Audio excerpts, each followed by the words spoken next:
Welcome everyone to the PIPCAST 3000. I'm Caedo Genesis. This is a bi-weekly podcast where we talk about gaming news and a dedicated Fallout topic because we're Fallout fans here. I'm joined by my co-hosts, Jared of Jarred Gaming. Hi. And BADCompanySarge. Howdy. And we have a special guest today, TKS-MANTIS. Hello. Is it TKs or TKS. TKS. TKS. Okay, Yes. good. You want to tell people what you do? Yeah, I'm a Fallout guru and gaming documentarian. And so I spend my time perusing through the Fallout wastelands in game and finding interesting things to talk about. And in my spare time, I make documentaries on various other games. What other kinds of various other games? Right now, I'm working on a documentary about Tony Hawk's Underground. But more widely, when it comes to a series-based situation, post-apocalypse is where I like to be. So we'd be looking at Metro. Cyberpunk is going to be something I'm covering on the channel. I'm a big fan of Metal Gear Solid and things of that nature. Wasteland 3? Yeah, absolutely. Oh, good. Absolutely. I'm really stoked for that one. I'm not so much. You're not? Well, it's not that I think that they're bad. I just personally can't get into the Wasteland games, and I think it's more because it's like a squad-based action game, much like kind of like XCOM. Nothing wrong with those games. XCOM is great, but when I'm like in the mood to play a game like in that setting, I usually want an RPG like single like experience. So when I get into like a squad-based game, it reminds me a lot of Tactics, Fallout Tactics. Yeah, which isn't bad. Something. Yeah, it's not exactly what I'm looking for at the time usually. But it's not the style you're. Well, I've never looking played for. it on PC either. I've only played Wasteland 2 on console, and I think that's why I don't like it. So I have all of them on Steam now, and I've been meaning to jump in there. And I bet you I like it a lot more on PC because I'll be able to click and like actually play it the way it's supposed to be played instead of on a controller. Yeah. Well, I mean, let me know how it goes. Are you gonna add that to your Fallout cycle, or are you gonna kind of keep that separate? Oh, like streaming or covering it? Video-wise, I'm always down to cover everything. Stream-wise, I try to do one Fallout stream a day. Right now we're on Fallout 4. And then I do a cycle of the games. I start with Fallout 1, 2, Tactics, Brotherhood of Steel. That gets thrown in there too. Fallout 3, New Vegas, and then 4. And right now I'm just working on actually having complete playlists of those games, because a lot of people couldn't find them before, so I just decided to do it over again with like a vanilla playthrough on all of them. But I try to do a separate game. If I do 2 streams in one day, it'll be a different game than Fallout, and I would definitely consider Wasteland 2. Atom RPG is another good one, but I found streaming a bit dull. It's very reading. I only played a little bit of it. It's good though. Yeah. I really like the way it looks and the way it feels, but it takes a lot of your own attention instead of like trying to entertain an audience. Right. Yeah. Gotcha. Well, so we're going to move to the tip of the day first. Thank you for introducing yourself, and thank you for joining us. Oh, I'm stoked. But the important tip of the day is, Sarge. Wear a mask. Just wear a mask. Yes. I don't know about anywhere else in the world, but in the U.S., numbers have doubled in the people that are getting infected with COVID-19. So, respect and protect the people around you, and wear a mask. It's not too difficult. And yeah, it's embarrassingly not difficult, actually. Yeah. I don't think I need to explain any further. We've gone over this several times in the past several podcasts. Jared, what is the comment of the cast we finally landed on? Comment of the cast, Flaminator, or is it Flaminator? Flaminator 04 says, so in general, what are your opinions on the Wastelanders DLC now that it's been out for a little bit? Good question. Beckett's quest is the best quest. Who? Beckett's quest? Oh, Beckett's quest? Beckett's quest. Yeah, is the best quest. Well, I think the ending left something to be desired. Like, I feel like... Don't spoil it, though. Yeah, I was going to say, without spoiling it, I feel like it was rushed at the end. There you go. Okay. I feel it was like, okay, here's the end. Too fast? Not too fast, but like not enough time to build any sort of, for me, any emotional attachment to anything that was involved with it. Oh, okay. Yeah, so like I didn't care what was going on. There I was like, I don't care. Do whatever needs to happen, everybody. I don't care. Okay. Gotcha. That's the worst fate for an RPG when you don't care about the characters. That's the what I'm story, saying. or- Yeah. I mean, nothing worse can be. That doesn't mean it's a bad quest, because in 76, the Wastelanders, I think, tremendously helped 76, but that quest is good and one of the better ones in the game, so I'm not saying that the quest is bad, I was just saying it felt a little rushed to me towards the end. Yeah. Right. Sarge? Vastly improved the game. And I liked it before, so yeah. I think at this point you have to like it, because Yes, it is now legal. the amount of videos you make. Legal? Oh, God. It's like a Yeah, you marriage. legally have to like 76. That's recently got drafted in. I can't. Awesome. I can't say for myself personally, since I've only played. I think I played 76 before Wastelanders once, and then I played Fallout 76 after Wastelanders like twice. Not because I didn't enjoy it. It's just I haven't. There's other stuff that I play, but I can definitely say that Wastelanders. If you were missing that Fallout feeling from 76 before Wastelanders, Wastelanders definitely brings it back. Stop right there, criminal scum. I wouldn't say that. I wouldn't go that far. It does a lot better job than without it. Oh, absolutely. Is what I'm saying. No. No. I was memeing for the most part, but to me, Fallout feel it's very bleak, and it's very not. Bleak is a term that I would use, but like, in 76, you have a lot of, like, you're walking down the road and you see somebody's settlement, and there's a bunch of neon signs and fireworks and American flags going off and eagles flying around, and it's just, and you're like, man, like, to me that doesn't feel like Fallout. But did the game become just an actual quote unquote Fallout game? Yes, I think it did. Like what we know as a Bethesda Fallout game now, I think it did get way closer to that. Like you were saying there, Jared. Yeah. Yeah. But I was memeing. Stop right there. You know. My only image in my head is a guard coming at me. So Maybe they'll be able to program guards in. We don't know. that would be awesome. I'm sure there's We a mod. could just indiscriminately murder settlers and raiders right now. Actually, just a side note, there is a mod for Skyrim called Skyrim 76, Go on. Oh.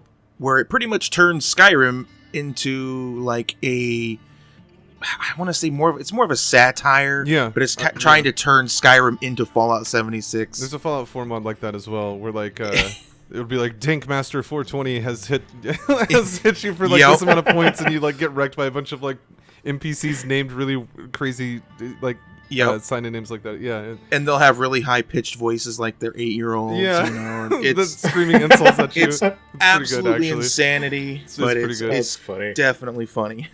I want to do an AR-15 run on Skyrim because I found out that you can get a mod for an AR-15 on Skyrim, and I was like, and like I was watching what's his name, the Spiffing Brit, I think his name is. Great videos, by the way. And he was just like breaking Skyrim with guns, and he was running around shooting, just one-shotting everybody with the gun. And I was okay. Like he turned off all essential NPCs and just murked everybody. And it was one of the funniest things I've ever seen. So I'm very interested in that. Nice. That's great. Yeah, so I think it's kind of unanimous. Wastelanders improved Yeah, for sure. the game, But pretty, some people pretty would greatly. argue improving a dumpster fire is very easy. And Right. like to those people, I say there is actual content in Wastelanders, though. Like Wastelanders actually holds content you may be interested in, but you might overlook because of the reputation of the game. Yeah. Like it, What in your best Fallouts list that you did? I did watch that. That you mentioned 76 that the environments are where it's basically pre Wastelanders. The environments are like one of the best. It's the best in the traits series of 76. Best in the series. Yeah. The large, like the depth in the environments. It's not just that they look cool. Like, because some people think they look bad, but there's always going to be people that think they look good or bad or whatever. But I like the color scheme. I like how there's different biomes that you can go to experience different kinds of wastelands. But at the same time, there's depth to the point where, way up high is there's a really tall building, and you can go all the way up there, and there's stuff going on up there. It was kind of played with in Fallout 4, but we haven't seen that in Fallout at all, and really adds Like when flying enemies, like the Scorch Beast and stuff like that, just those types of depth when it comes to, oh, you might have to look up, you might have to go up somewhere and then look down. Like, that didn't exist. If you go back and play Fallout 3 in New Vegas, like, that doesn't exist. And so it's really... Oh, the verticality? No. Yeah, like, and New Vegas is my favorite Fallout game. But that doesn't mean that things can't be improved when it does come to things like that. And I think if you look at the dialogue system from Wastelanders and the set building, the environments, the way everything like that looks, it gives me hope for Elder Scrolls 6 and Starfield to be decent. Because the dialogue in Wastelanders is stellar. It's the best Bethesda's done. Voice acting wise, camera control wise, like the way they do conversations where it pans and there's depth of field and it looks so everybody's still moving, and it's a really good sign. It made me feel really like a little bit better about the future, even though it looks so grim. And not just Bethesda, I just mean like the gaming industry in general has been kind of going through a big change when it comes to the way they produce content, and it's been a lot of growing pains. Bethesda's definitely roped in with that, you know. Yeah, that's for sure. Sarge, do you have anything to add about 76? Or I just want to add into the whole conversation thing, the fact the characters get like a small light on them when they talk. That's such a minor touch. I freaking love it. That's what I'm referring to. Stuff like that, man. Yeah. It gives me hope for Starfield, big time. Yeah. Now, when we play Fallout 76 without a voice protagonist, I guess Jarred hasn't really played much of it, but you can still, if you played Fallout 4 or anything like that, you could obviously have an opinion on this regardless. Do you think that the future for single-player games, Bethesda should move away from the voice protagonist, or should they double down on it and just record more lines so that it's more immersive? Move away. Always move away. Yeah, you don't like it? No, I think even Bethesda, I swear I've heard them at some point like acknowledge the fact that the voice protagonist didn't work that well. I think they acknowledged it was a misstep. Okay. There's some situations where it does work, but that's if you're role-playing a specific character in a story. Works really well with streams, too. Because people can hear this character talking. But they're watching the game, they're not playing it. There's a huge difference. For storytelling purposes and stuff like that. Yeah. But you have games like The Witcher and Mass Effect where you are playing a character that has a history. You are Shepard. You are the Witcher. Or Geralt? I've never played the Witcher. Geralt, yeah. I want to, but I'm just waiting for Cyberpunk to get my CD Projekt Red fix. But my first game by them. Fallout 4, I mean, Sarge can talk about this on his builds that he was doing. Yeah. Like, they all just have the same voice? The backstory. Yeah, well, the backstory is, just when you play the characters, when I have this giant, huge, muscular raider with scars and burns over him, and then he just sounds like Mr. Generic American White Guy. Yeah. It's like, oh great, that fits the character so well. Yeah, and I suppose when you're making videos as well, and you're doing that kind of thing with the builds, you might want to do a voice over your character to read what they're saying, for your video purposes. And my thing is with it, I didn't know that Bethesda has spoken against it. I hadn't seen that. But when Oblivion was released, and maybe Caedo was in my stream when I was talking about this before. When Oblivion was released, they added one of the biggest features they added was fast travel. And you would think that World War III just broke out. Bethesda fanboys had a heyday. Oh my god, all these casuals coming to play our game, they need fast travel to appeal to a wider audience because, because Morrowind didn't have it. It was very hardcore on players. And you could, kill somebody in Morrowind that was essential, and it would just warn you, hey, by the way, you're going to be cursed in this game, but you can keep playing if you want to. And you're like, oh, okay, yeah, sure. But they simplified that so much and, kind of candy-coated it so much that the Bethesda fan base was just like, oh my god, they were spitting at it, fast travel. But now it's a staple of the series. When before everybody thought it was a misstep. Now that's what I feel like the voice protagonist is going to be. I feel like they're going to double down on it in Starfield, especially since we don't have a connection with that game. With Elder Scrolls, we were connected to that game, all this nostalgia. Fallout, we have all this nostalgia. This is a new IP, and I feel like if they double down on it on Starfield, record twice as many lines, make sure that you're covering all the bases, that they'll feel comfortable going into Elder Scrolls 6 and doing it. It's possible. Again, yeah, exactly. That's what I'm saying. Is just judging by their track record, they add little things like that in that people just hate, but then it becomes like a staple of the series. Like, oh yeah, Bethesda game, we're going to fast travel. And you notice in Fallout 4 how much they destroy. You can't break a lock.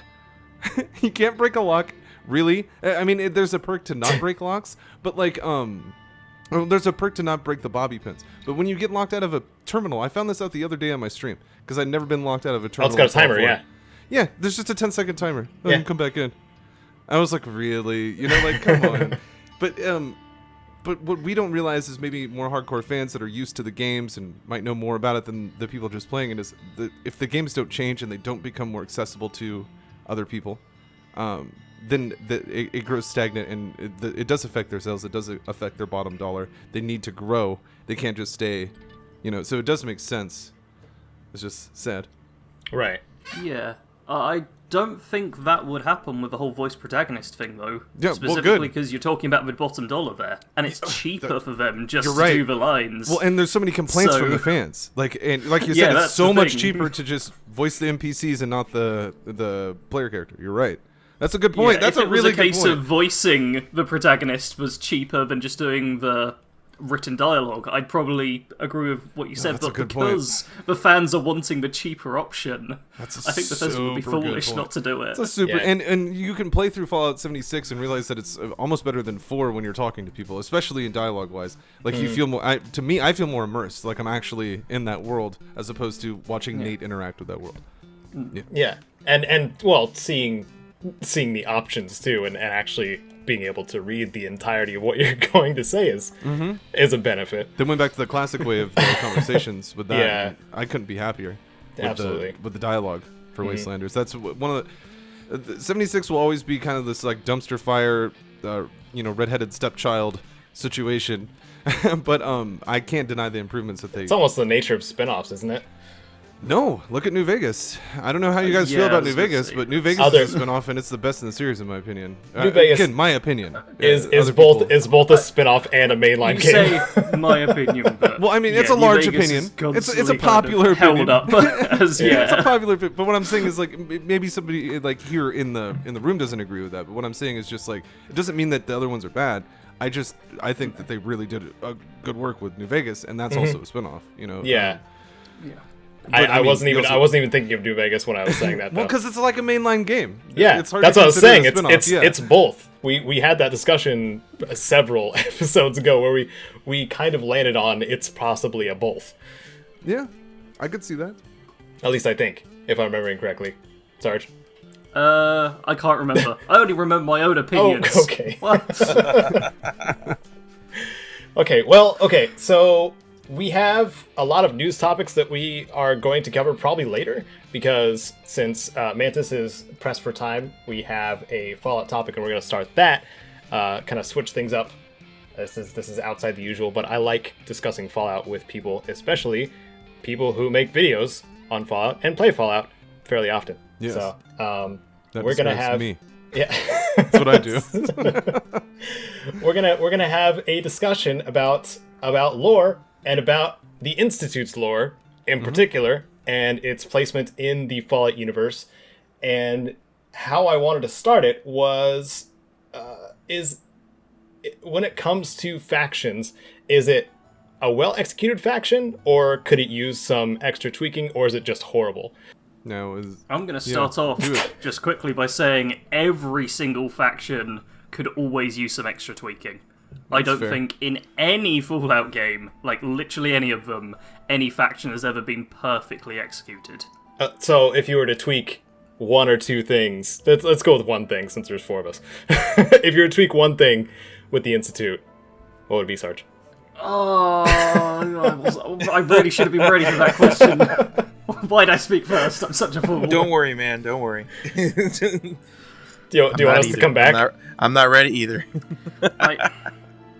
I'm going to phrase this really poorly, but I wish they were more focused on replacing humans, is the short version of it. Like that part, like you mean that part was more clear, or like there was just more instances of people being replaced? A bit of both. I wish that it wasn't a case of, oh, look, they've replaced people here and there. Oh, they're bad for replacing people. I wish their goal was much more, let's just replace all of humanity because humanity messed everything up. Let's just make a better version now. And that was like more of a focus rather than just, oh, oopsie, Institute replaced a few people. Whoops. Yeah. I feel like if that was lent into, it could have made them a very evil faction, but also an evil faction with good intentions, which is interesting and cool to play through. And it just wasn't lent into heavily enough. Yeah. That'd be my change. Should I go next? Your show, man. Okay. Well, Yeah. I mean, I wrote a stupid amount of notes within the last, hour and a half or so. What I was struggling with probably the most after watching your stream talking about it, Mantis, and then reading on it in the wiki, and actually going back to some of my gameplay of Fallout 4 just to see what Father was saying, like when you first have introductions with him, trying to figure out how to describe the Institute's actual goals. And coming up with nothing. Yeah. Because it's not clear at all. And that's probably what I would change is it could be literally anything. It could be like world domination. It could be like trying to inject something into the chems that the Raiders are doing to turn them into super mutants. It could be something just bonkers. But I just wanted it to be something concrete. Instead of all of the divisions being like, oh, this is what we're doing. Who cares what that division's doing? They're literally in the same structure and they're so disorganized. I just wanted a direction. And also, why give up on cybernetics when you're making people? Sorry. That was like multiple. That was like 3. You're fine. No, I mean, yeah, with that whole thing, there's 2 things you're supposed to do when you write a character. You're supposed to let the audience know what their goal is and what they're willing to do to achieve that goal. And that hasn't been done with the Institute, really. No. Which, not a individual character, but as a faction, they're a character within the story. So, yeah, I agree. Do you think it was intentionally kind of left static just so they wouldn't be perceived as evil enough, so more players would want to play as Institute ending players? I will start talking. Okay. But I cannot promise any amount of length of time on this. Because I'm about to systematically go through what you guys just said. All right. And discuss this. Dude, go for it. Dude, I want to hear it. There is an absolute clear intention of the Institute. I don't know if maybe the wiki doesn't explain that good enough or whatever, but the goal of the Institute is to make these synthetic humanoids, right? But their goal is self-preservation. Like, that's it. They, for the most part, when it comes to the land up top above them, it's a lost cause. And though there's future plans to not terraform it, but to go up there and make a presence and try to take back the wasteland in the name of science and logic and like law and order and all this other stuff. There's definitely ideals pushing to that, but you can tell that like they fall to the wayside just for self-preservation, which is why there's so much infighting as well, because they're just sitting around. Oh, yeah, we need to be working on this. Now, a lot of this falls onto the bad writing of Fallout 4, because like you'll see characters like Dr. Lee, and you walk up to her and you talk to her, and guess what? She doesn't have anything to say about Fallout 3. She doesn't have anything to say about the Capital Wasteland. Can't find anything about it around. So if you didn't even play Fallout 3, you wouldn't even know. Like she was somebody important. You know what I mean? Yeah, and of all the characters to bring back, like... Exactly. But when it comes to the Institute and kidnapping, quote-unquote kidnapping people, that's not what they do. They don't kidnap people. They don't kill people and replace them with synths. They don't do that. What they do is they recruit people and give them a choice to come to the Institute. Now, where people are like, oh, they're evil, Where this kind of gets muddy is what happens if the people refuse that, because the Institute then has a decision to make of if this person tells people what is going on here, it's going to be a huge problem for the Institute, so we might as well just kill them and replace them with somebody. So that's where these rumors come from. But most of the time, and you can actually engage in this in Fallout 4, they show up to a place, they find somebody who would actually meet the field of what they're looking for. They say, hey, we need you to come work at the Institute. You're going to be safe. You're going to have food. They're offering them literally a chance of a life. It's like winning the lottery in the way. Right. Hey, you can literally live in this vault that's filled to the brim with food and everything, power, everything, clean water. And in turn, we're going to make a copy of you and send that synth into the settlement. And so your family will never know, that you're not even gone. So they're trying to, the mindset is, well, we don't want to hurt the family, so we're giving them a carbon copy of this person. But at the same time, we need this person's brain to work towards whatever goal because they do a lot of short-term goals as well. Like, oh, right now we're working on but Father's also in a state of disrepair because, he's on his deathbed, which is something that everybody ignores when they actually hit the Institute and they have all this stuff, like these complaints about them as a faction. Father is not, he's almost like Caesar in New Vegas. Caesar's a brain tumor. He's not thinking correctly. He's on death's bed, just like kind of making it by, having headaches and stuff. Father is essentially the same way with whatever, I'm guessing cancer or whatever he has going on with him. It's inoperable cancer is the thing that they go with, I think. Yeah, the MacGuffin disease is what he has. Mm-hmm. But regardless, whatever cancer he has, it doesn't matter how smart you are, it doesn't matter how successful you are. And Steve Jobs proved this, actually, in real life.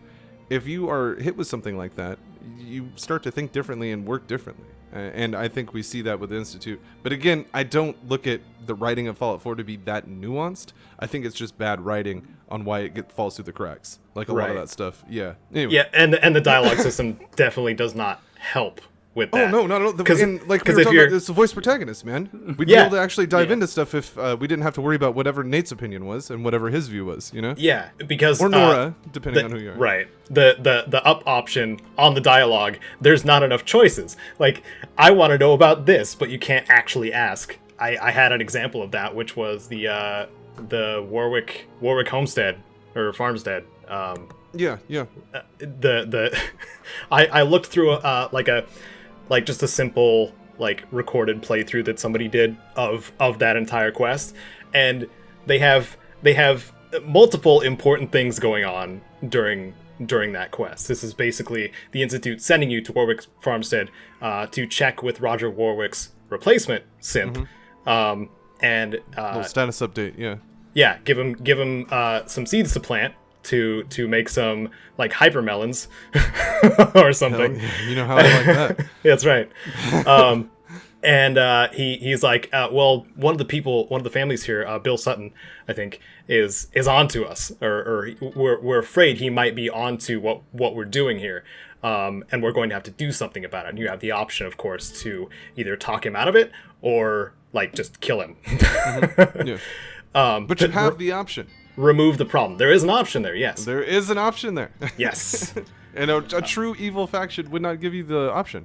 They would just say, but kill it.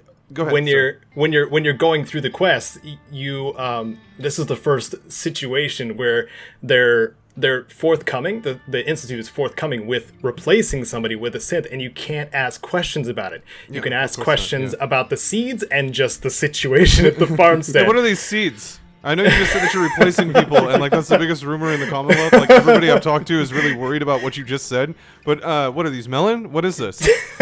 That's my playthrough of hey, are these melon seeds? I need to go plant these, dude. You can't push for more information like that, and it's so important if you're trying to get invested in a faction, especially. Yeah, and see, I blame the writing of the game for that. I feel like people who wrote these factions probably wrote them very well, and because the Institute and the Railroad have been planned out since Fallout 3 at the very least, So they had all this established lore, and this is coming from the same people who write the Elder Scrolls games. Lore is literally in their blood. They have books, they have Bibles of lore on these games that they make. So it's silly to me that so much of that is stripped out.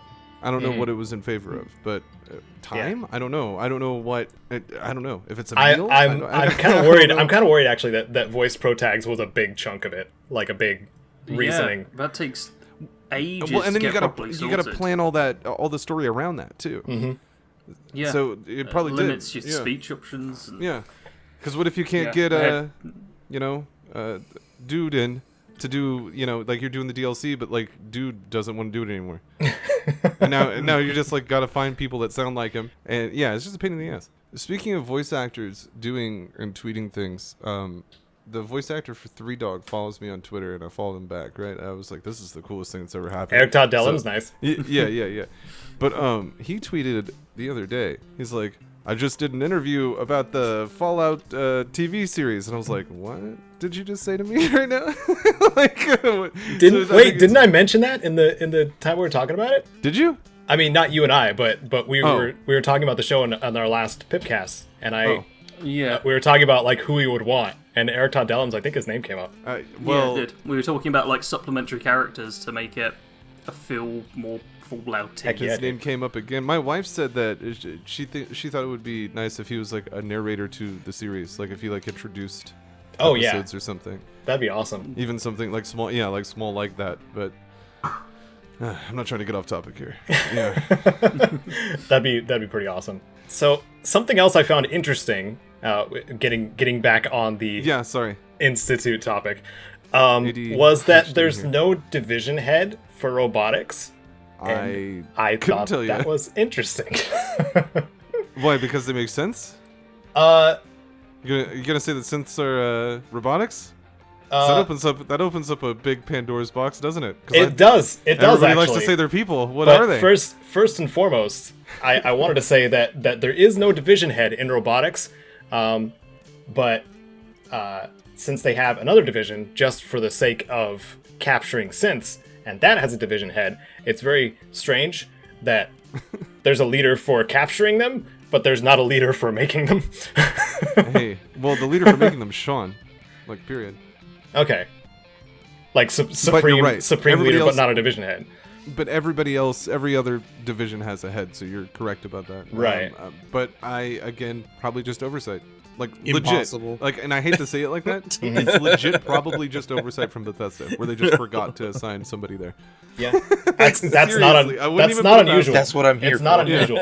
No, I mean, it's a big project. I'm not trying to take the piss. Like, it's a huge, enormous... There's definitely things you could miss, and, you're working on this game for, 8 years? Yeah. There's That's right. Things you could miss. That's right. Yeah. Charisma is up there. About those magazines. I just wanted to mention this because I went back and made like an entire like compressed montage of all the magazines guides that I did. Mm-hmm. And there is so many missing in so many different sets of magazines, and they just simply do not exist. Like the visuals of the magazines exist in the game's files, but they're just cut or something along those lines. Interesting. So incomplete sets of magazines were added to Fallout 4. Like multiples, not just like does that bug one you? or two? Oh, absolutely. Okay, so do you think that's an OCD thing? Because this is something I've never in my life noticed in my entire life. It never even crossed my mind that like the numbers didn't like all line up like that. Like, I gotta find this issue because I have all these. Like, I never. I think it mainly has to do with my need to have something or make a guide on something that's actually complete, and absolutely, and the source actually not being complete. That's something that just gets on my nerves on whatever I'm covering, really. but then they have a nice flat, what is it, 20 or 30 bobbleheads, and I'm like, ooh, this is nice, like, because they didn't forget any. Well, yeah. Well, the way I looked at the magazines, I just would assume that, like, well, it's post-apocalypse, so some of these issues just are obliterated; they don't exist anymore. But I agree, actually. Now that you say that, like, I kind of actually vibe with what you just said there, Jared. He doesn't. I don't believe it. Bullshit. Yeah. Oh, I guess you're right. It's like Speech 100. Bullshit. Oh. Okay. Sorry. So I found that interesting, but it is called robotics, and they went from. Do you know the reason why they went from calling them androids to synths? Is it because they didn't want to be associated too closely with actual humans? Well, that's interesting that you say that because they call them both in Fallout 3, but then they just kind of drop Android. Yeah. I don't. Maybe it's because they didn't want to have a confusion, and maybe because the Commonwealth is so far removed from the capital, and the capital people just say Android, because they don't know, lack of a better term, kind of thing. Mm-hmm. Because they do that in Fallout games.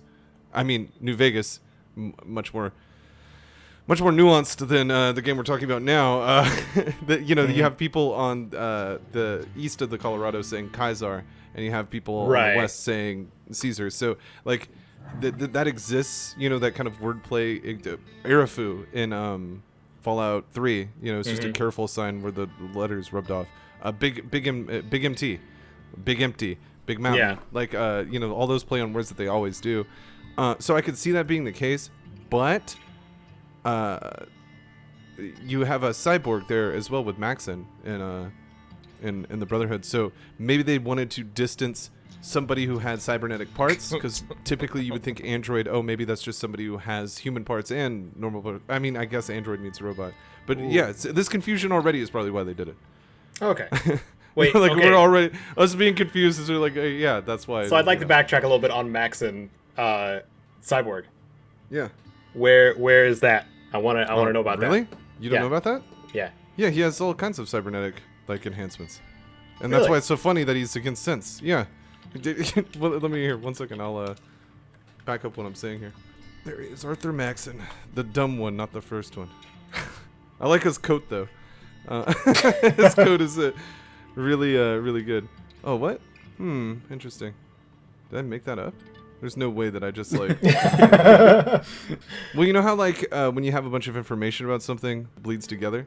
I'm hoping this isn't the case, or maybe I heard it in a lore video from somebody else and it was inaccurate. But from what I understand, he got enhancements from the time he was in.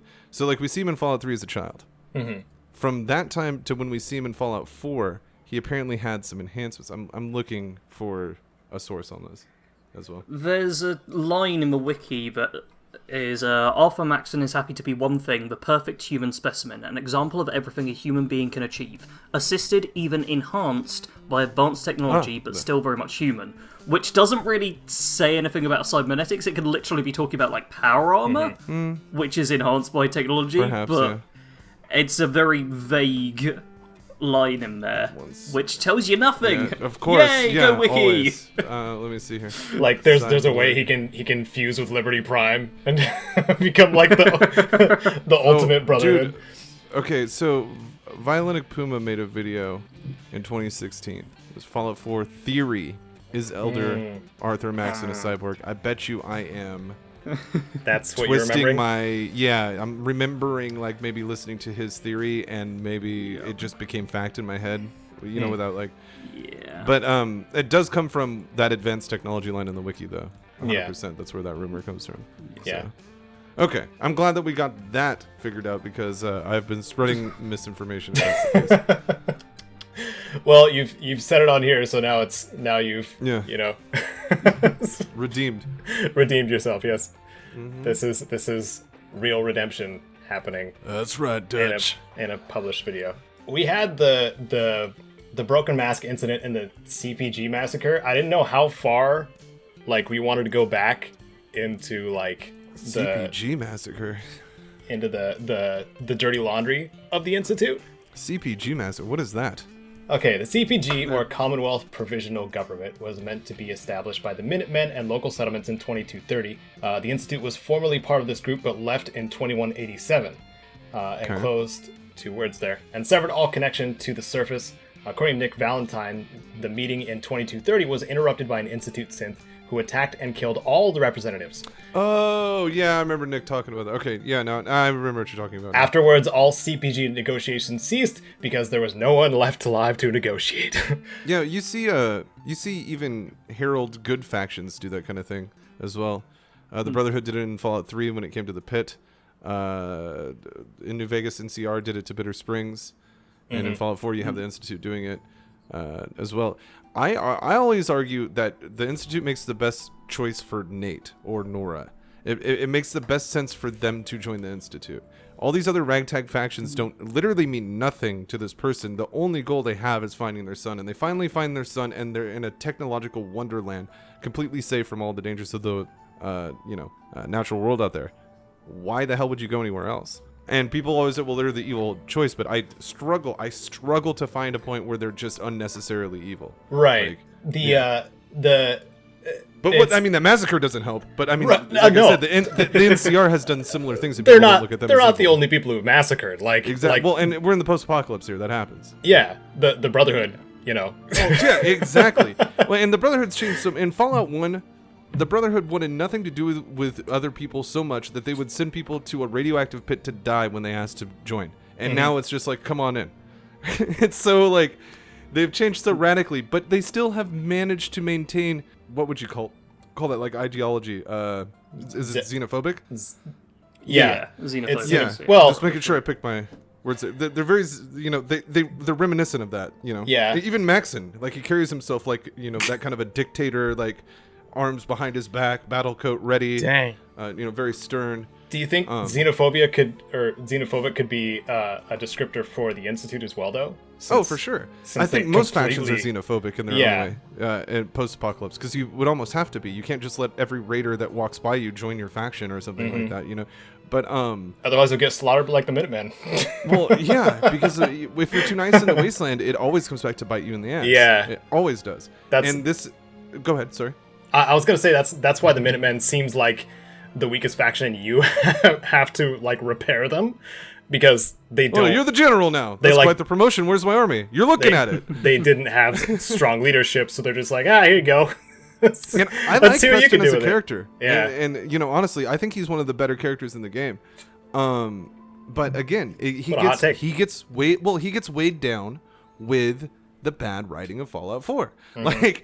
Like he is such a cool character to this, like, oh, here's this dude that, like, he wants to rally up an army and, like, take back this part of the wasteland to make it, it's almost like an NCR-esque situation without the military police, without the martial law. It's like, an actual, 1776 style retakeover of this, post-apocalyptic land.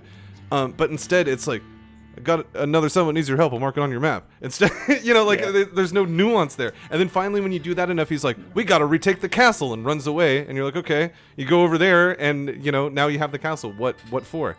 So that you can send out a radio Yeah. message? Like, oh, cool, great. Like, I think it might have been a combination of the writing and maybe I can't help but compare him to Lydia in Skyrim, because like everybody's had Lydia as a companion.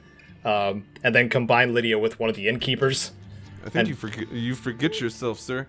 You shouldn't talk Do about a I? lady like that. Everybody's had Lydia.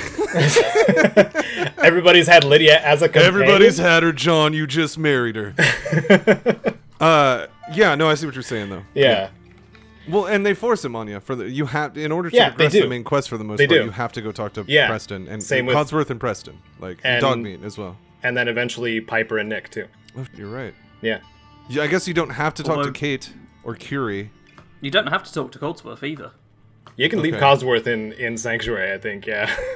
When You could just walk Answer away. past him. that's cool and everything, but the the Creation Club on Xbox One, the Tunnel Snakes Creation Club will break your game, and Codsworth won't talk to you. So you're like, shit, I better just go to Concord to keep it going. But then Preston won't talk to you, Oh. and your whole game's broken.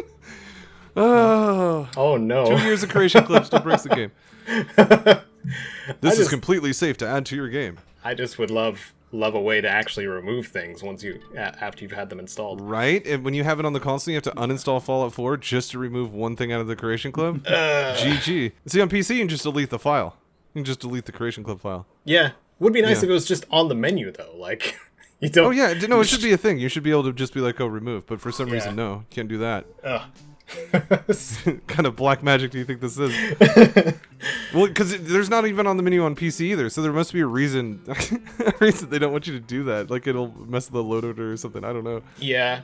Well, like the save games contain, I didn't data think about that. data from You those corrupt files, the just like save game. just like mods. So like maybe it's just like a prevention of that more so. Well, Caedo, I don't think synths are people, and that's why I like the Institute.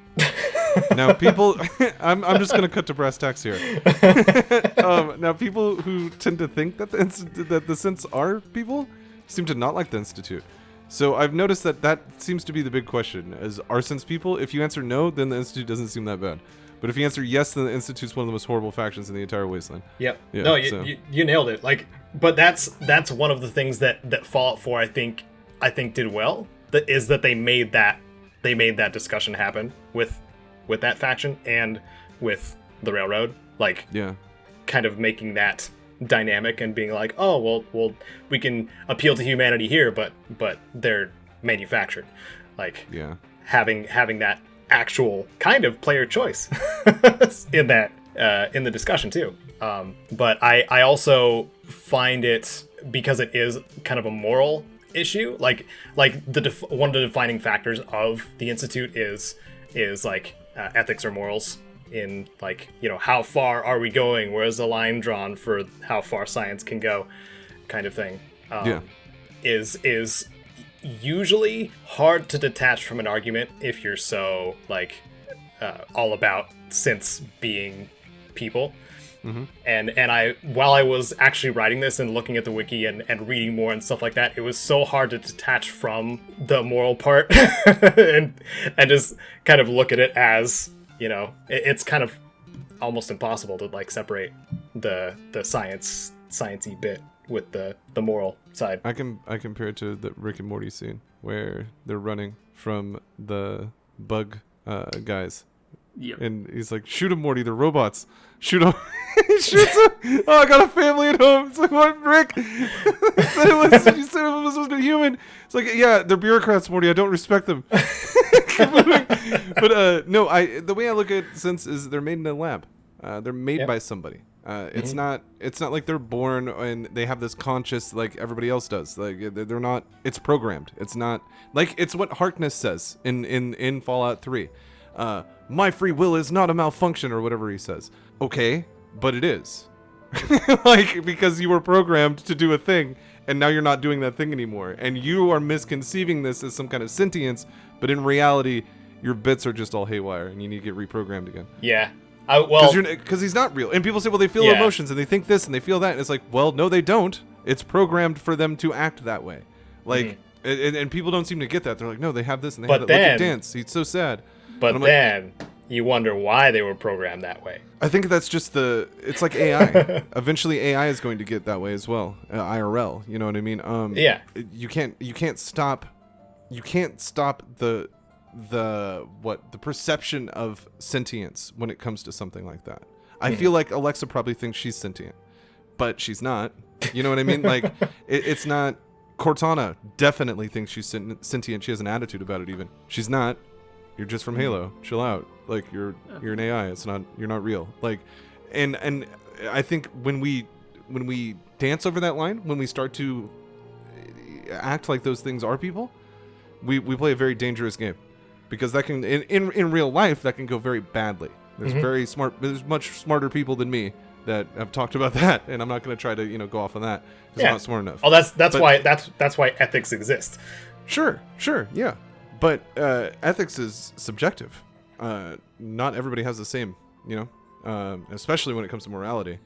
And when there's some people out in the world, especially post-apocalypse, referring to Fallout 4, that have no problems with taking the life of a human that they know is human, flesh and blood, what's a synth?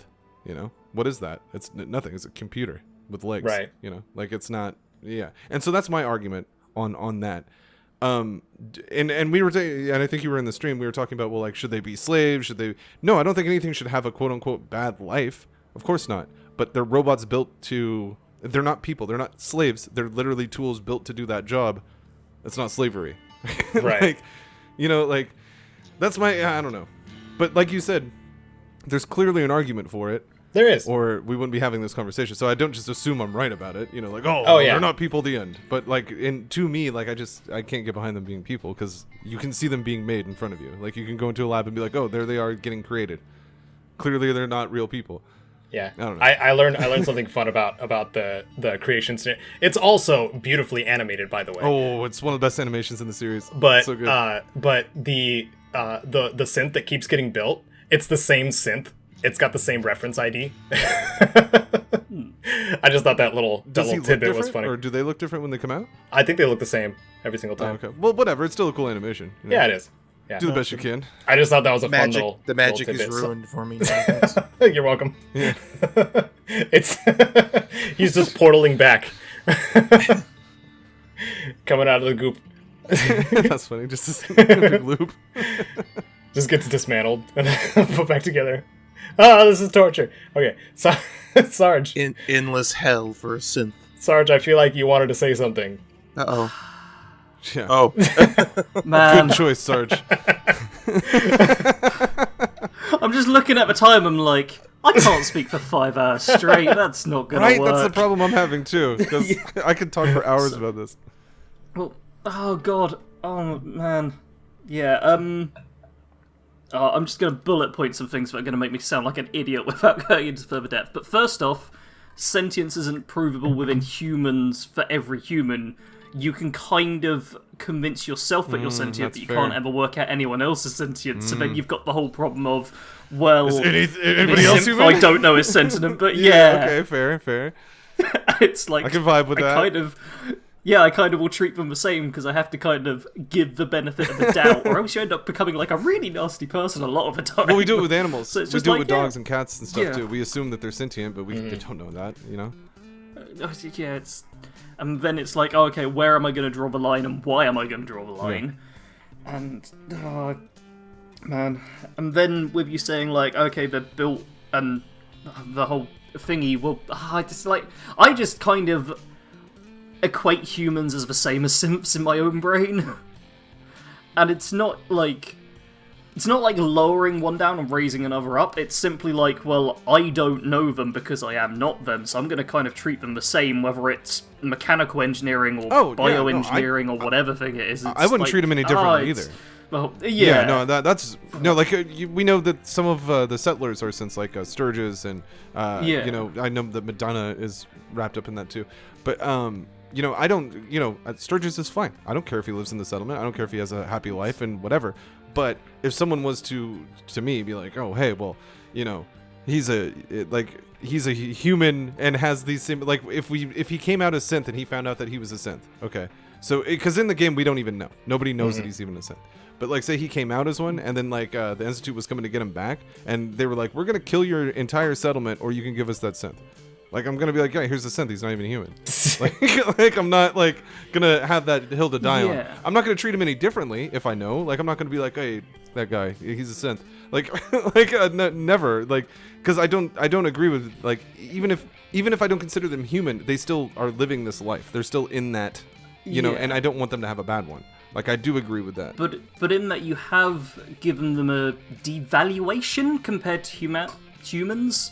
You've kind of got them as one level lower. Not treating any worse, but like, okay, it's a synth rather than a human, so I will hand them over.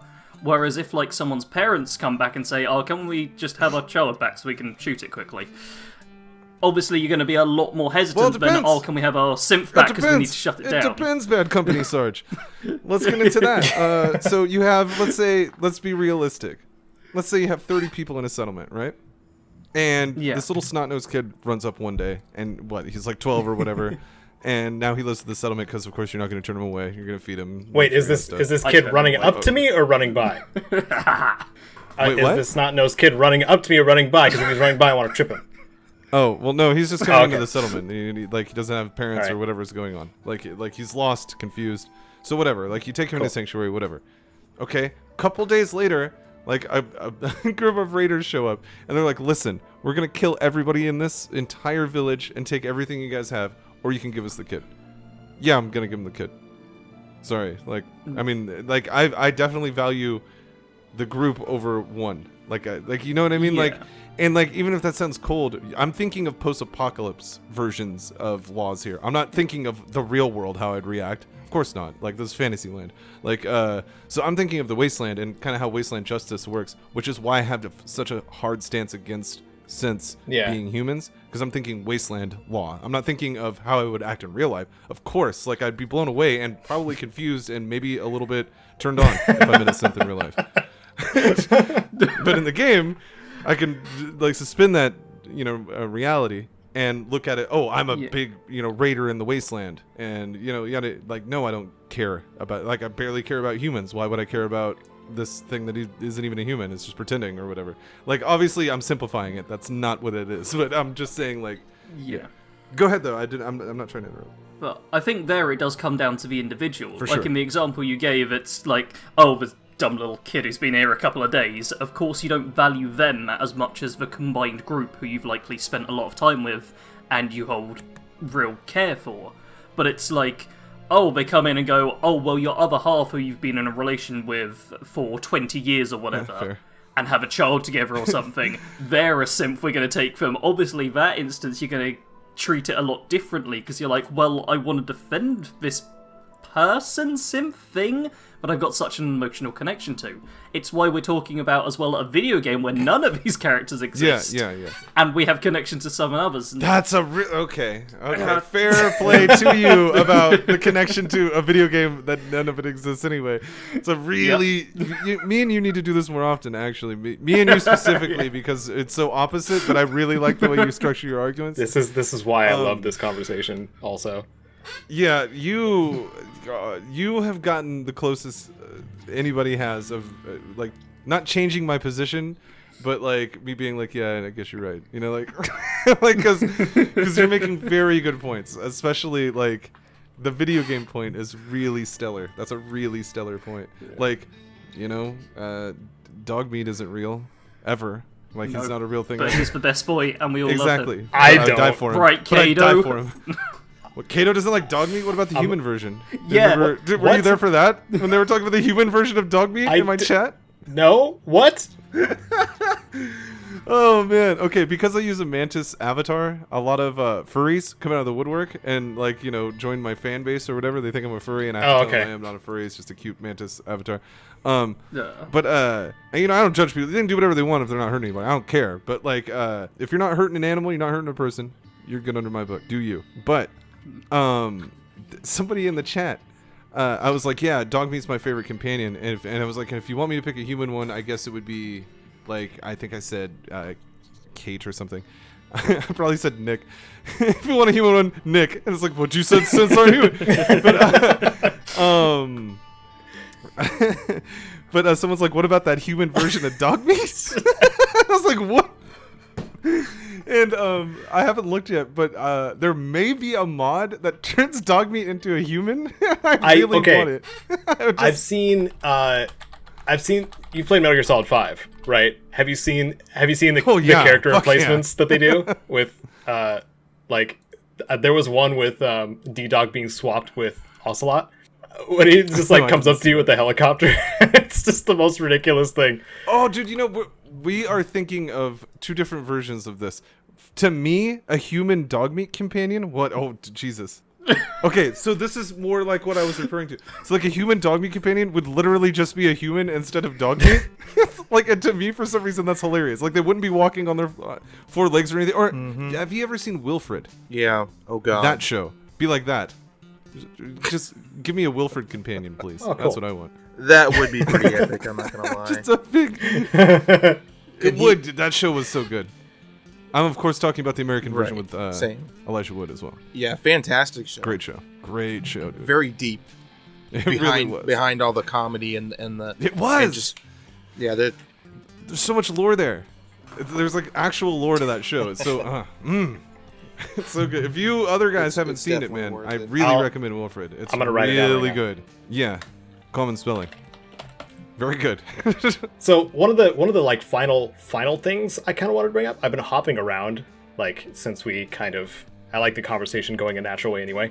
But there's the random encounter where you encounter a synth and a dude, and they look alike. Mm-hmm. And they look exactly alike, and one of the best. It's up to it's your decision to how to deal with it. Yeah. But what do you think? I always kill the synth. What do you think that situation? Like what do you think started that situation in the first place? Like how'd that happen? Yes. My best guess, and this is the only time I've ever thought about it, so forgive me if this seems week. I mean, that week platform. This is the plan. Yeah, this is the very first time I've even thought about how that would have even happened. Because just oh, here's the random encounter, and then you pick a side. I'm guessing that dude was approached by the Institute. When he was approached by the Institute, they had the synth of him, right? The synth of him leaves the area of whatever they were doing, goes off, and then he's like, no, I'm not going with the Institute, the hell with this, and takes off. Though, again, that doesn't really compute either, because if he just took off, why wouldn't they just end him? But maybe they didn't, I don't know. Mm-hmm. But if it didn't go down that way, it's just another big oversight from Bethesda, because there's literally no other reason they're a carbon copy and that human would even exist in the same realm. Right. Twins. Twins. Well, What if the guy had a twin and they did a copy of the twin, and now they look at each other? Because he and said, when you meet up with him, he was like, "This is a synth copy of me, they're out to get me or whatever." I don't know. Twins separated at birth. Oh. Oh, That's getting But really... when you kill one, I can come up with some one real of them drops stupid the reasons. synth component. Oh yeah, there is a. Oh yeah, they were twins separated at birth. They grew up to look the same. Then one of them was taken away and replaced with a synth, and now they just encountered each other after one of them had been replaced. You know what? It's technically possible. It's stupid, but it could have happened. A better random encounter is Fake Preston. Fake Preston's hilarious. Fake Preston's. Fake Preston's the best random encounter in Fallout 4. But that would be my only reckoning of how the lore of the game would explain it. Because you see that scenario play out. You see, if you work with the Institute, you see a dude get approached by them, get asked to come join, and then his synth copy get brought in. So maybe that meeting going astray, going awry, would be how that happened. But I don't know. Other than that, I really don't know, because one of them does drop it. One of them is a synth. He drops that component, and that's how I'll reload if I accidentally kill the human. No, and there's that as well. Most people would side with the human there. Yeah. Because they look at synths in that scenario. They look at a synth as some kind of nefarious organism. So why are suddenly synths not nefarious when they're just living amongst you, claiming that they're not doing the bidding of the Institute? How do you believe? Why believe them? What do Harkness in the Capital Wasteland? We kind of proved that he didn't know what was going on, that he had a brain wipe and all this kind of stuff through holotapes and other people's records. But who's to say that Magnolia isn't working for the Institute, just monitoring everything and recording everything? Or who's to say? All these other hidden synths that are out there in the world. For what? And with Madonna, it's almost exclusively looked at as nefarious. But suddenly, when you want to help a synth, they're not nefarious anymore, because the Institute somehow doesn't have control over that thing that they built, which doesn't make any sense to me either. I understand that they do, break out of their programming. So I'm not saying that's possible, but. So how do you think, do the synths actually have to return to the Institute to actually report what they found? Same with the. With the crows. Do you think the coursers do? The coursers do. Do you think that's the same for everything? I think they're programmed to, but clearly the programming doesn't set sometimes. Something happens with the way, and I can only blame AI sentience. That's the only thing I can point to, of an AI becoming sentient and being listen, I'm alive. I'm not doing that anymore. I'm going to go do my own thing now. Mm-hmm. And it has the ability to do that because it has a quote a human body. This is a crafted body to be exactly like a human's body for the most part. Mm-hmm. And you have since Dance, man. Dance has no idea, and he has no idea because look at his reaction when he finds out. He's like, kill me, just take me out. He's done. He's done when he finds out that he's a synth. Yeah. I feel like to them they're human, absolutely. To them, if I'm Dance and I don't know that I'm a synth yet, or I'm Harkness and I haven't figured it out yet, I'm a human. Because my memories tell me that. Everything tells me that. As far as I know, I bleed right. Everything is the same as everybody else, whatever. I don't know, because I also think that the protagonist of Fallout 4 is a synth. I don't think that we're playing as actual Nate and Nora. I think that when Kellogg comes in to shoot whoever has the baby, depending on which gender you chose, I think that's what causes the malfunction in Vault 111, and then everybody there dies because all the cryo stuff failed. And then Sean, if you read his terminals, he talks so heavily about like, was all this work for nothing? Because he's talking about you coming to the Institute. He's like, they're not even coming over. They don't even care. It was all this work for nothing. And all of what work? Because essentially all you know is that he pushed a button and then the thing opened. So that's not a whole lot of work. This is actually written down in the outline. By the way. Perfect. Right, okay, perfect. Right there, yeah. Then I'm glad that I'm getting there. Because like but it's more related to Kellogg. Okay. But yeah, it's strange to me that he would be so invested in that. And but some people, there's holes in Kellogg's story too, because when he shows up to get Sean, he's like, oh, this is the one the old man was talking about. What the hell is he talking about? Because apparently Sean is the old man. But that just means that, maybe, the leader of the Institute was an old man. The other director. Yeah. Yeah, exactly. But again, I do look at it as probably just oversight of Bethesda. They probably were talking about Sean and just didn't put it together that he was grabbing Sean. Mm-hmm. I like to laugh, have a joke when it comes to stuff like that. But when it comes to I think that that Sean sent more people out there, that he switched, like he took his parents' bodies out, or at least, if you're playing as Nate, took Nate's body out, put a synth body in there with Nate's memories or whatever however they do that. There's some sci-fi MacGuffin where, now you have, well, actually, you don't even have your memory. You have your pre-war memory of 10 minutes, 20 minutes, and then you have what happened in the vault. That's all you remember from that game. So there you go, and then but the reason you got that with Far Harbor. You go there. Yeah, Dima brings it up. Yeah, Dima's like, well, how do you know you're not a synth? And he brings up that same exact thing. But one thing I noticed, and I've covered in a video before, Fallout 4, as you mentioned before with the dialogue, has a very differently structured dialogue system than every other Fallout game. And in that dialogue structure, the A button or the down key or the X button on PlayStation is 90% of the time the positive response. Yes, or the truthful response of, I'm telling the truth, let's just get through this conversation, I'm not trying any trickery.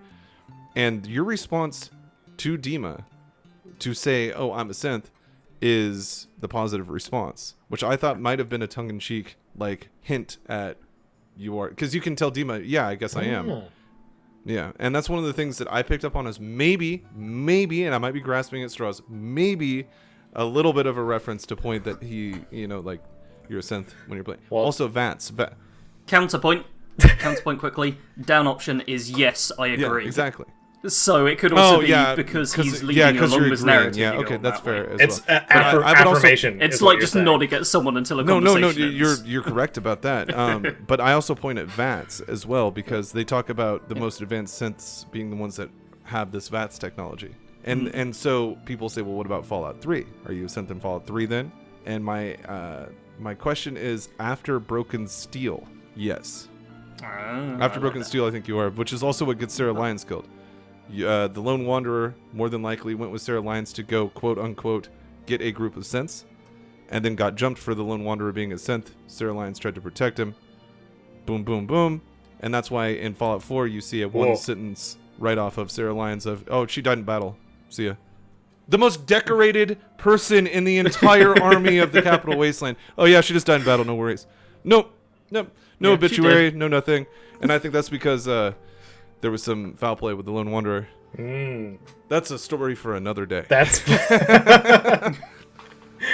you going storyteller. By the way, saw him voicing a couple of the things that you do, which is pretty cool. By the way, yeah, he does the Wild Wasteland, the Fallout Nature documentary, and he read the treatment for the old Fallout movie for a video that I did. There's a 15-page treatment for what this Fallout movie was going to be back in the early 2000s, and it's really bad. It reads terribly, and I couldn't think of a better person to read it terribly than the storyteller. Awesome. Yeah, Austin. I hit up Austin and said, hey, you're not doing anything with that. You want to let me use it? And I don't think he took me seriously at first. He's like, well, if you're serious, write me an email. was like, okay. So I wrote him an email, and I'd sent him like a 2-3 paragraph email of like my treatment plans and like what I would do. And he's like, hey, I like this, and as long as you don't name like the episodes or anything, like name the videos the storyteller, do whatever you want. I was like, wow, okay. Like, thank you, dude. So that was, yeah, that's been great. Wow. It's been really cool. And the storyteller's one of the funniest guys I've ever talked to ever in my life. That's like, he has awesome. jokes for days. That's great. Awesome. Yeah, I popped in and I was like, why isn't his name anywhere? And you just explained it. So, like, thank you for that. Yeah. One of them says featuring the storyteller, and that's all. I didn't tempt it after that. I mean, yeah, It was just, like, I the first assume episode. Austin's super protective of, like, what ShoddyCast I'm, has. Well, I'm just making sure that I am following his wishes because he was so nice about it. Yeah. I don't want to step on the toes of him by even testing it. You know, like, because of course I'd love to put in every episode, like, featuring the storyteller or whatever, but you'll learn. If somebody clicks on the video and watches it, they'll learn that he's in the video, and then they'll continue watching the series if they like it. So right. That's just the way I looked at it. Yeah. And that's a The good people approach. accuse me of stealing it. People are like, you stole the storyteller from ShoddyCast. I was like, dude, I have like 4 emails to show you that to say that I asked for permission very nicely and like had negotiations about it. And it worked out. Yeah, it was really cool. Which is like, awesome. I really respect Austin for that. You know, he didn't even have to write me back. You know, who the hell am I? Yeah. Right. ShoddyCast. Who the hell am I? You know, so it was just cool that he. And then he even came back once my documentaries popped up. He came back on Twitter and was like, "Hey, your channel's doing really good. Congratulations!" And I thought that was cool too. Sweet. That's excellent. I did still want to circle back to the dual synths thing because that kind of happens in the cities that you go to as well, in both Diamond City and Good Neighbor. In Good Neighbor, you see it after the fact, like the guards just gun down somebody and they're like, "What are we gonna tell his wife?" kind of thing. And then you have the encounter immediately when you enter, or is it immediately when you enter Diamond City? Like in the square? No, it's the second. It's the second time. It's the second time. Okay, yeah. And then, but that guy isn't a synth. Like nobody in that scenario is a synth at all. That's why that one's funny. Yeah. That guy's just acting crazy. He's a synth. Oh, that's right. Okay, yeah. He just thinks he is. buddy. He's just going crazy. Right. Yeah, like. No, he says he's my brother, but he's a synth. I know it. So he's gonna shoot all of us. Like the origin of like the fear, like the boogeyman thing that Piper does a really good job at perpetuating. Yeah, perpetuating indeed. Is the but the start of it was the Broken Mask incident, like which kind of triggered the whole like Synth Institute fear thing. Yeah, because. It was another situation in Diamond City where a synth that looked very much like a human just showed up, started hanging out at a bar, took a few drinks, started twitching, and then gunned down 4 or 5 people at the bar without so much as a emotion, and then the guards had to take him out. And that's what the Institute is trying to protect people from. Is it or was it? That's why they have recall codes. Was it one of the situations where? One of the scientists deemed Piper it is a important. rebel-rousing scoundrel. Okay, because there's a message in one of the terminals, it was a holotape in the Institute that mentioned, I think, this situation specifically, and that the synth was actually not ready to be put out into the world. Okay, and they did it anyway. Okay. And but that doesn't show cause collateral damage. Intent. That just is laziness. Right. That like that's what I don't think that the Institute sends out to kill people. Like I just don't think that that's the case. I think that synths malfunction because they're not people, they're robots, and they malfunction, and here we are, Broken Mask incident. Here we are, CPG, and University Point. I'm gonna have to refresh my memory here. If we were arguing about like the NCR and the cons and stuff like this, I could go forever. But I don't know some of the intricacies here with some of these backstories about these are a lot of cool things to actually look into more so. Yeah, of that's course. why Yeah, that's it. why Yeah. like I like talking about it too for sure. Because there's so much like you said, nuance on a lot of the things that are actually happening, and also tons of room for interpretation, which is kind of the nature of Fallout in general. But University Point was the entire settlement that was wiped out by the Institute, because one of the people there, Jacqueline Spencer, she discovered pre-war research on reactor efficiency and tried to find a caravan to buy it. And a synth rep showed up demanding the research. Good, does it? A synth rep showed up demanding the research, and she refused. And they well. And it escalated, and they killed everyone. Yeah, that's actually, to me, sounds completely reasonable. Should have just given her the research. Right, but that sounds like something the Brotherhood would do too. Exactly, but people act like the Brotherhood are like these solid gold boys of. Oh no, morality. I like their badness. That's why I like the Brotherhood of Steel as a faction, because I like that they're not good. I mean, that could be along the same lines of why people like the I'd Institute argue too. that the Institute's the neutral choice. The neutral choice. Yeah, I'd argue that. Okay. Because they just want self-preservation. Like, honestly, at the end of the day, they just want to live in that little underground thing. And though, when you do the Institute ending, you do make, like, a dictator message over a microphone, just letting people know you're in charge now. It's no big deal. But, that comes, it's a post-apocalypse. Hey, you do. Gotta have a leader. You do take over portions or sections and areas as you're working with, depending on what faction you take, honestly. But you take over mass fusion. Yeah. As whichever faction you choose. Yeah, that's a good battle, too. I think that generally it is fun, yeah. That's a really good. Yeah, that's a good quest right there. But I think that was more of like a kind of a set piece thing, more so. Yeah, like fair enough. Gamey, cool, cut set piece. Yeah, it was still action good though. Yeah, it absolutely was. It was nice. Sometimes you need to have that, and that was getting towards the end of the main story anyway. I would like to say before I forget, because I'm actually forgetting right now. It's slipping my mind. Uh-oh. Oh my god. Synths, mass fusion. Oh no, here we go. Okay. I got it. Okay. The best mod ever for the Institute playthrough is the mod that changes your player character voice to like this really monotone text to speech. It's like, drugs are bad. How are you? Nice. Like that's how he talks.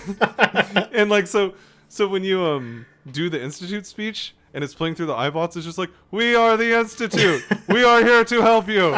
Do not fear. It's so funny to me. Oh man, but I just can't play through the whole game like that. You know what I mean? Yeah. So I think right at the end when I'm doing that speech, I'm gonna enable that mod like in my playthrough so that the speech gets read that way. But it's so funny. It's like, did you say something about drugs? Like when you're like talking to merchants and stuff. It's so good, man. Whoever did that, best mod. That is awesome. That and the, what you say, death noise. That's way up there too. I thought you were gonna mention Pew lasers because I like that one. I feel like I'm not gonna be a fan of what that is. Is that what lasers instead of making the laser noise they go pew pew pew? Yeah. Yeah, I don't think that would be for me. Okay. I enjoy that a lot. Well, it's your game, man. You can do whatever you want with it. I'm just saying, you probably wouldn't enjoy it because you'd be allied with the synths and you'd be hearing it all the time. I'd hear it. Like, okay. Literally everywhere I went, Gatling lasers going off. But I have to take my leave. Would you be interested in having me on again? Yeah. Okay. Well, because the other Sarge. Drinking water. Yeah. You'll kind of sound like a dick if you say no. Yeah, no, screw this guy. Fuck him, he can piss off. No, but it's just because I have to go with my wife to she works at a restaurant. I have to go with her this time. Yeah. But if you said it's bi-weekly, so like next week. I mean, it doesn't have to be the next time you do it, but I'll have more time. I can allot more time.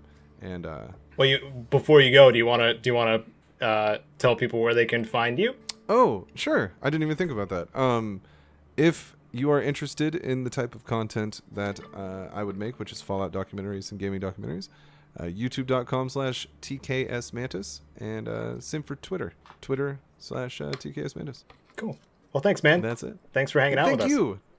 So because we had such a lengthy topic and Mantis has gone to do other things for now and maybe back in a future episode of the PIPCAST, let us know in the comments, by the way. And anything you feel like you want to add to our conversation about the Institute, the moral dilemma of whether synths are people, like that's just a pile of discussion that can happen. But now we're going to move into one really quick news topic because I don't want this to run way too long, and that relates to Fallout 76. Sarge? Yeah, it 76 does, guy? Caedo. No, so probably the biggest thing is Fallout 76 is now available on the Xbox Games Pass, and do keep in mind Games Pass is actually for Xbox and PC, so if you have Game Pass, you can play Fallout 76 with it.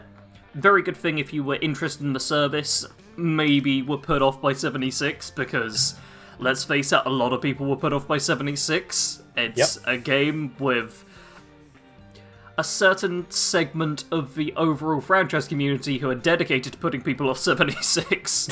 Like, there's... It's like their job almost. Yeah, so the putting off has lasted for a long time, but if you feel like just giving it a chance and don't want to pay money, if you happen to have Game Pass, hey, you can try it out, which is pretty cool.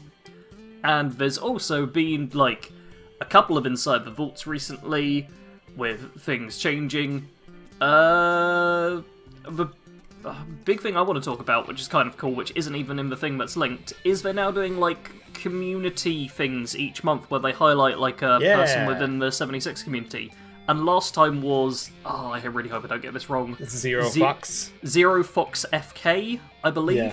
They're on Twitter, @ZeroFoxFK, and they do, like, really, really good photo mode images and virtual photography and stuff. And it's just cool to see that kind of interaction, because Bethesda is actually quite good at community stuff for a big dev, but whenever they screw up on it, it makes the news big, which is the problem. Yeah. So I'm glad to see them doing something community-based here, and something where I actually feel is probably going to backfire on them, but which is really good-hearted for the most part, and I'm happy to see that. Yeah, and more photo mode. Oh yeah, the photo mode in 76 is the best photo mode in any game. Wow. If anyone wants to try and argue with me and put something else forward, go for it, because I'm always happy to learn about more games that have photo mode. Hellblade has a photo mode. Ooh. I've not tried that one. It is one of the most beautiful games in existence. It is a very pretty game, but how well does the photo mode work is the question. Yeah, pretty well. From what I remember. See if it's only pretty well. I have. Not the confidence I want to see. I have several photo mode images. Okay, Caedo. Yes.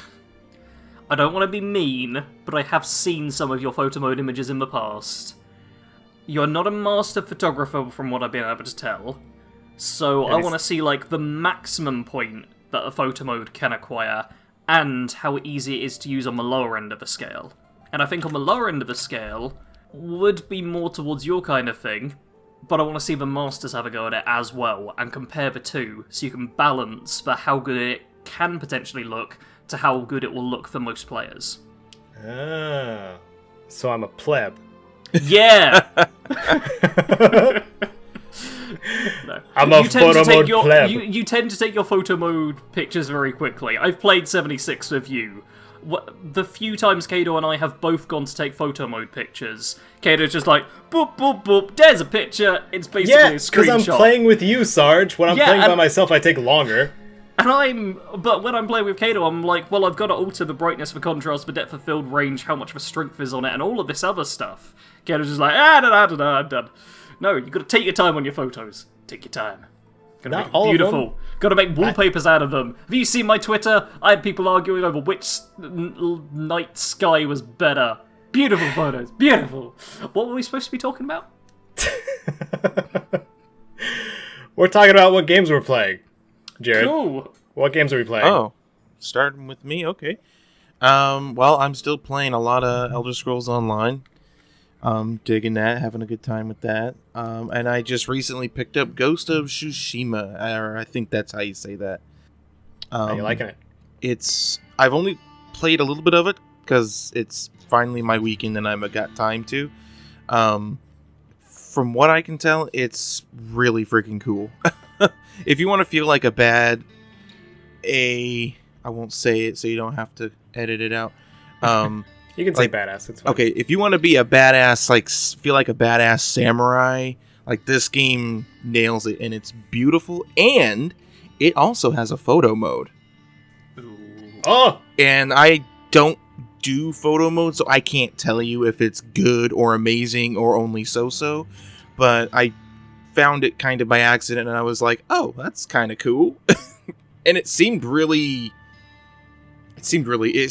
cool. And like it's the potential of taking really cool screenshots with this game. From what I've seen, it seems like you could take some really nice pictures because the game is gorgeous. Absolutely gorgeous.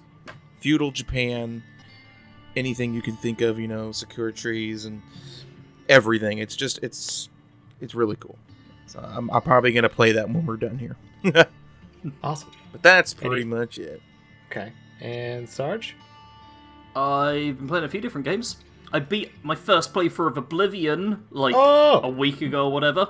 Nice. And, yeah, I've also got some pretty pictures in that game, which stupidly doesn't have a photo mode, so I have to use console mods and stuff for it. But no. Yeah, I've actually got some real... I was surprised at how good I could get the pictures in the game, despite the fact it is a fairly oldish game now. But yeah, I beat that. A little underwhelmed, to be honest. I genuinely think Skyrim is better, and I have the same problem basically throughout playing Oblivion, which is like, I feel like I'd rather play Skyrim. Which is a bit of a shame, but I've obviously been playing tons of 76, because that's my job. And on top of that, I played a couple of games briefly. Final Fantasy VIII, which is a game I love going back to, and is also stupid and ridiculous at points, which I very much enjoy. And I played a level of Dishonored 2, spent 2 hours on a single mission to get, perfect no-kill. Just okay, I'm going to make sure nobody dies. There was even a point where someone, trips and falls into the ocean, and I reloaded, 10 times to save the life of this enemy character, and, distract them away from the edge so they didn't fall over. I did all of that. I make it to the end of the mission. Casualties, 1. And I'm like, who died? Seriously, I put so much work into ensuring every life was saved, and it did not work. I have a bad feeling as well. It might be something to do with a story beat within the mission which you can't avoid. So I might have tried to go for a no-kill run on a mission where you can't get no-kill. But who knows? Yeah, it was... Still, I enjoyed my time with it. It was a fun little thing. And it's probably going to be the game I try and beat next month. Good. Awesome. Well, I also beat a game in the last couple weeks, and that was Dustwind. I returned to it. It's heavily inspired by Fallout Tactics. It's basically the same setting. You know how Fallout 4 is like, where's my kid? And how Fallout 3 is like, where's my dad? Well, this one's like, where's my daughter? So that's about all you can expect from the story. But otherwise, it is pretty fun to play. It's played in a real-time way where your character has an auto attack style play where once you come to a stop, if something is within range and they meet your percentage accuracy threshold, then you'll start taking automatic shots at them. It's pretty interesting. It's got vehicles. It's got 3 different base defense situations where while you're trying to find this character's daughter, you are also building up a settlement, and it becomes like a tower defense, which is pretty fun. And then of course, the end is not really anything special. You find your daughter. I don't think that's a spoiler. That's all that really happens. But it was fun. It was worth going back to and actually playing. The last time I wasn't able to finish it because I glitched out one of the quests and didn't have a save to go back on that was early enough. So, yeah. And I started playing Assassin's Creed Odyssey, which is... It's alright. It's a game so far. I wonder if the characters were that janky throughout the entirety of the Assassin's Creed games, because there's little weird ticks and twitches that they do. I think that's just Assassin's Creed, even in franchise. Dialogue, and I'm just man, why after this many games? I just wonder if there's a developer blindness to it or something. Been playing Divinity 2 with Kite, getting through the campaign again, much more efficiently and kind of knowing the game, it's a lot easier this time around. Fallout 76, of course, play a little bit with Sarge, and that's normal. And recorded some Skyrim to finish up the shields, the unique shields countdown that I kept talking about and never finished, and now I finished it. So it's published on my channel as of yesterday, which will be Saturday. There we go. So, whoa, did it. Completed a project. Nice. So that's the PIPCAST, I think. If you have things that you want to share in the comments below related to the topic that basically took up the entirety of the podcast, please, down below, tell us about what you think about synths and the Institute and how they exist in the Fallout universe and how you can improve them and whatever. Tell us what you've been playing and tell us potential topics even. If you want to be part of the comments of the cast, that's all you got to do. Leave a comment, have it something that promotes discussion, and we might pick it in the next PIPCAST 3000. Somebody else sign out. Be good to people, everyone. Be a decent human being. That's my sign out now. Sarge loves you. No, I don't. You gotta prove yourself to me before I'm gonna show you affection. Prove that you're a good person who doesn't engage in horrible activities. I just ruined the outro. I'm sorry. I just ruined it.